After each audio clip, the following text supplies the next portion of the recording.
Hey everybody, I hope that you're having a great week. A lot of you might know that right now we are in the middle of a sermon series entitled Tending the Garden. And it's a series in which we're talking about joining with God as generous trustees in the sharing of God's goodness, God's abundance, and God's flourishing in our world. We also know that right now it's the fall of the year. It's a time of the season when leaves on the trees begin to die and to fade away, literally. But one of the things that's interesting in that is, many of you who love to go and watch the colors of the trees change at this time of the year. Even though the leaves begin to die, there is a beauty in the dying.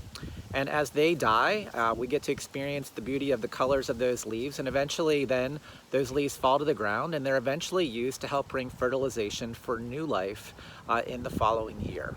I share that with you because I think in a lot of ways right now, some of what God's church is experiencing is a time of transition in which we need to be willing to say to ourselves that we're willing to change and even let some things go, even maybe some forms of the ways we've done things die, so that new life and new beauty and eventually new flourishing might occur. And church, I just want to say to you, I'm so grateful for you because I see you on a continual basis seeking to live this out.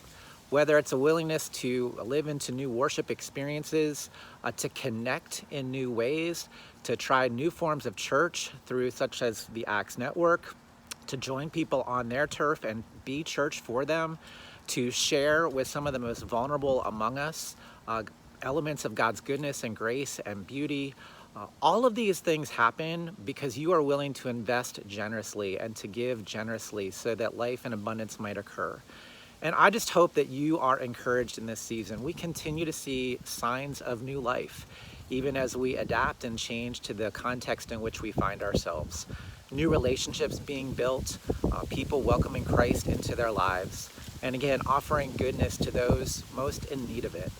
You are helping make those things possible, and I just want to say thank you.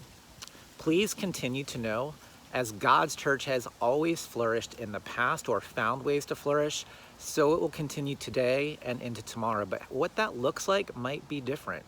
It might not be the exact form of church that we think about, but God's church nonetheless will move forward. So church, I want to continue to thank you and invite you to invest in the resources God has given you. And in this particular season, would you just be praying and saying, Lord, what would you have of me? How might I generously invest in your kingdom as a trustee, as one who takes ownership in the creation that you have blessed us with and in your kingdom among us? And I invite you to be in prayer with me about that as we keep moving forward. I continue to be encouraged by God's faithfulness and by your generosity, and I can't wait to see what God continues to have in store for us moving forward.